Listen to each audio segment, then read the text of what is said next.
Under the Erie Doctrine, federal courts sitting in diversity must apply state substantive law and federal procedural law.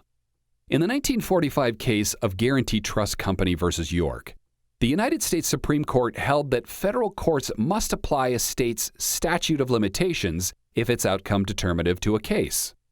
3 years later, in Ragan v. Merchants Transfer and Warehouse Company, the court considered whether state law or the Federal Rules of Civil Procedure, or the FRCP, should determine when an action is commenced to toll the statute of limitations. On October 1, 1943, Julius Ragan was involved in an automobile accident with Merchants Transfer and Warehouse Company. Subsequently, on September 4, 1945, Ragan brought a tort action against Merchants in the United States District Court for the District of Kansas based on diversity of citizenship. In bringing the action, Ragan followed the procedure under Rule 3 of the FRCP, which states that a civil action is commenced by filing a complaint with the court. Nonetheless, service of process wasn't made on Merchants until December 28, 1945.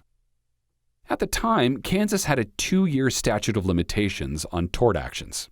Additionally, under Kansas law, defendants had to receive service of process before a civil action was deemed to have commenced.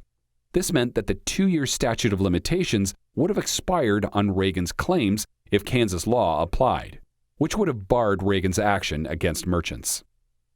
Merchants moved for summary judgment, arguing that under Kansas law, the statute of limitations had expired by the time the action had commenced.